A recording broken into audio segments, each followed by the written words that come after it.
Living Local Carolina with Katie Turner. Local trends, shopping, dining, and more. This is Living Local Carolina. This segment was sponsored by the Myrtle Beach Classic. Well, it really doesn't get much better than this. Today I am joined by Darren and we're talking about the Myrtle Beach Classic. Aren't we so lucky with this weather right now? We are. It's gorgeous out here, blue skies and the Atlantic Ocean behind us. Let's do the full rundown. You got this big old golf tournament coming up. This is a pretty historic event for Myrtle Beach. It is. It's the first major professional golf tournament on the Grand Strand since the 90s. So the PGA Tour doesn't host a lot of events. There's only 36 of these on the PGA Tour regular season schedule all year long. So to have one right here in Myrtle Beach in our backyard is really, really cool. This is a big deal. It is. Yeah, we're excited. We're going to have 120 PGA Tour professionals in town, along with their families. I mean, we hope that a lot of the players bring their families to this setting, stay at the hotels, eat at the restaurants, and just have a good time here in Myrtle Beach. So it's going to be a 4-day event. Can you kind of break down what that's going to look like for people? The tournament week is May 6th through the 12th of next year. We'll kick off the week with what we call a Monday Pro-Am. So if you're a golfer and you want to come out and play with the pros, you can do that. You can buy a team in our Monday Pro-Am. Tuesday we'll have some activities. We'll have a junior clinic. So a lot of the junior golfers from the area will come and interact with some of the PGA Tour professionals that day. Wednesday we have another Pro-Am. We call it the Wednesday Pro-Am.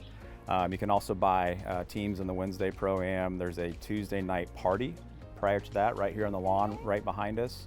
And at the party you actually get to choose which PGA Tour player you play with that next day out here at the Dunes Golf and Beach Club. So, and then Thursday we start with the first tournament round. So we'll have, like I said, 120 players that'll be here all week. Thursday is our first round, Friday is our second round. After the second round we'll have a cut to about the top 65 in ties. And then half the field will make the weekend, and they'll play on Saturday and Sunday. So there's also going to be a charity aspect to this too. You guys want to make sure you're giving back. There is, yeah. The PGA Tour as a whole is a very philanthropic organization. Since they started running events across the country in really the late 1960s, they've given back $3.64 billion to local charities in the markets where they have hosted events. It'll be no different here in Myrtle Beach. So. We'll have a group of charities that we will support after the tournament. We'll make those big checks and make a lot of people happy. So it's one aspect of the event that we're very proud of and again, leave an impact here in the Myrtle Beach community. I can imagine there's a lot of planning going into this event, huh? There is, yeah, especially with a first year event. There's lots of, a foundation to set basically. So trying to find a host hotel, working with a lot of the vendors. We're trying to use as many local vendors as we can, of course, whether that's a bus shuttle company or a restroom company or a catering company. There's a long list of vendors that we're working through kind of the vetting process to make it a great first year. You want this to be a great experience for everyone involved. We do, including the volunteers. So we've had a huge response from the volunteers this year. We set up an initial website where you could inquire about volunteering, and we had a hunch that the response would be good. Yeah. We had over 3,600 people respond that want to be a part of the first annual Myrtle Beach Classic. And I can see why, especially after driving out here. I mean, what a perfect backdrop. Talk to me about this facility a little bit. Yeah, it was built, the golf course opened in 1948. This beautiful clubhouse came soon after that. But yeah, it's a beautiful golf course. They've done a few renovations to it on some tee boxes. They've expanded the practice putting green.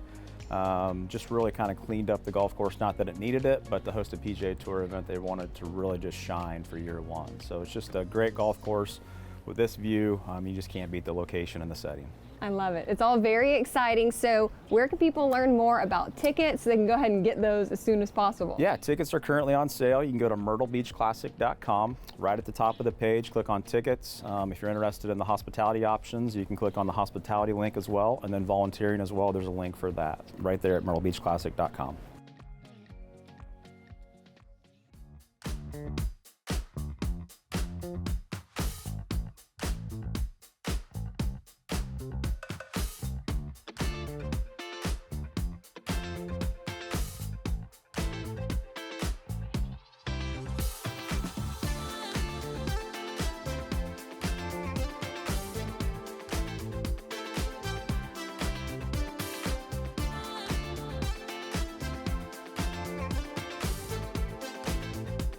We'll be back right after this break with more Living Local Carolina.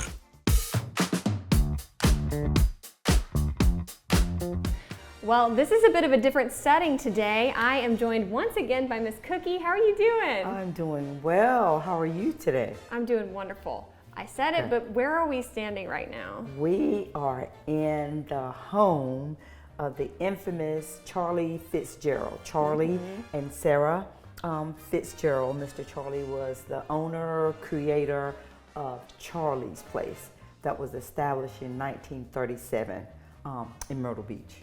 One young lady that I will like to share some information about. Do you know what the state dance is, South Carolina? The Shag, of course. The Shag. I will introduce you to Cynthia Shag Harold, Oh, who would teach the white kids the fancy steps. oh yeah. They would take it back and add more, change it up a little bit, and so it is known as the Carolina Shag. And I did learn that one of the reasons that it became, so popular is because of segregation. Like Shag couldn't go anywhere and make it known, but the white kids could. So they came and learned from her and took it back to their respective places. So yeah, history has it, or the spoken history has it, that the Shag was born at Charlie's Place. I love it. Somebody was really interested and wanted to see Charlie's Place and learn a little bit more. How can they do that? Yes. So in order to schedule a tour, we have it set on Tuesdays and Fridays. But sometimes people come into town and, the hours of operation, doesn't fit their schedule. So if they would just call us at Neighborhood Services, 843-918-1062 or 843-918-1056 to schedule a tour. We also host lots of family reunions, and so I love that, and it is so wonderful to see them, when they come, and when we do the history, we'll do the tour as a part of the family reunion, the historical part. So yeah. Well, I'm back today at the Myrtle Beach Colored School Museum and Education Center, and I'm joined by Cookie. How are you, Cookie? I am well. How are you, Katie? I'm doing great. Yes. But tell me, where are we standing right now? So right now we are standing in the Museum of African American History at the historic Myrtle Beach Colored School Museum and Education Center. Yes. So there's really several spaces, but the one is dedicated to the former students of the color school, and then this is African American history, where Doc Shee Moore serves as the curator, and it talks about or shares our life, the life of African American people in Africa prior to enslavement, and as dark as it was, it's part of history. So we share a little bit about slavery itself, and then some of the significant people, Frederick Douglass, Harriet Tubman,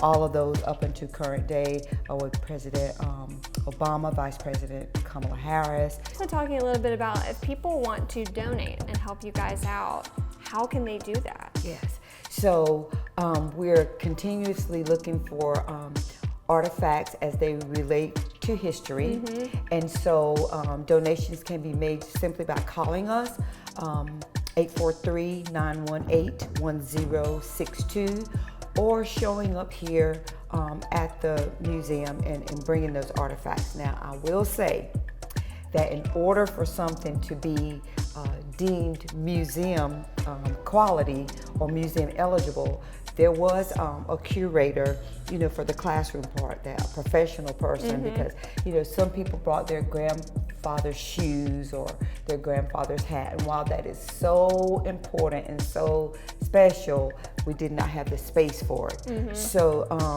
we just want people to come by, and if they think they have something, but also for locals who have pictures from back in the day that they wish to share we're creating some things at Charlie's Place, which is one of the facilities that we manage, and it's also mentioned here in the Museum of African American History.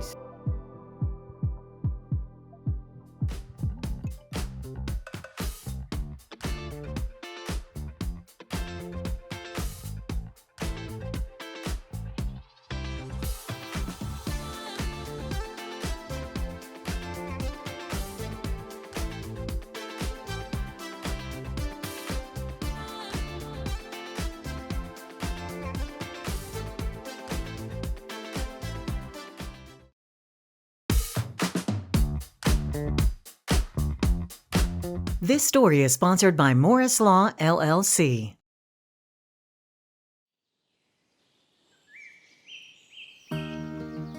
I always wanted to help people.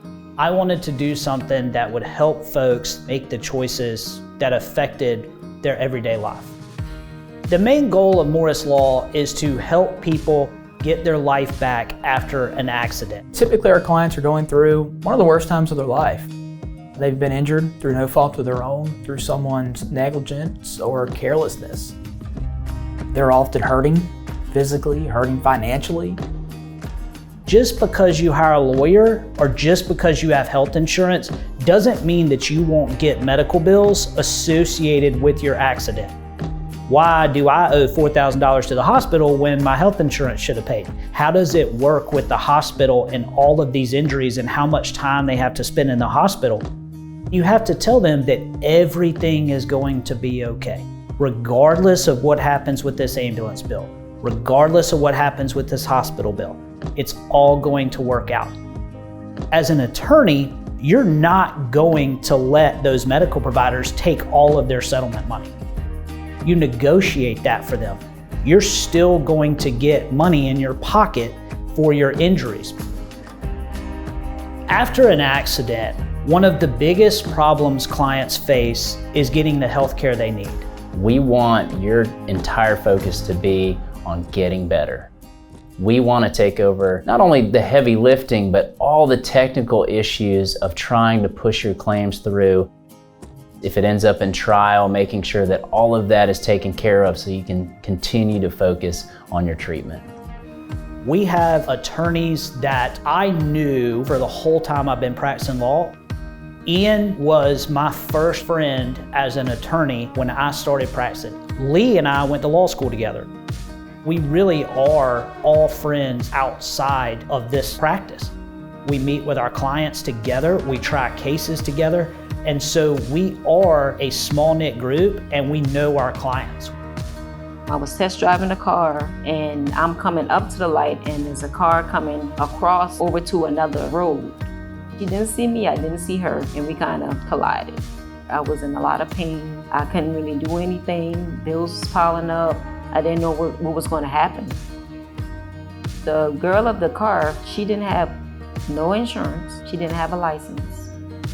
I knew right away that I needed an attorney. Company that I was going to buy the car from, he referred me to Jeff. I called him and said, hey, I was in an accident. Can you help me out?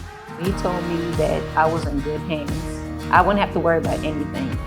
And they kept in touch with me on everything. I never had to contact them, email them, call them, or anything. And I loved them for that. I felt like they were my family when I went there. They really showed me love. What makes the Morris Law Firm unique is the collaboration that we have between our attorneys and our staff here. Jeff, Ian, and I are a team. We're bringing the big law firm feel to a small law firm. You know, some clients will go to other firms and they only talk to paralegals, they only talk to staff. They've never once talked to an attorney. Our policy is that you're going to talk to an attorney on day one. Morris, his background comes with a strong drive. He understands the medical part more than anybody at this firm. Besides the attorneys, our staff is key. We design our firm so that each of the staff member has the same experience as we do. At Morris Law, all 3 attorneys go on every file. Every attorney will be involved in your case, and if your case goes to trial, you will get every attorney at Morris Law at that trial. Here at Morris Law, we want to get you more. We want to get you more in terms of service. We want to get you more in terms of legal representation, and we want to get you more in terms of your case value. At Morris Law, we can't undo what happened, but we can help you get past it. We are going to help you. This story is sponsored by Morris Law, LLC. Don't forget to like our page on Facebook and follow us on Instagram and Twitter. How to use the QR code. Just open the camera app on your smartphone, iPad, or tablet. Point your device at the QR code so the QR code appears on your screen. Your device will recognize the QR code and show you a notification. Click that notification and you'll come to our website.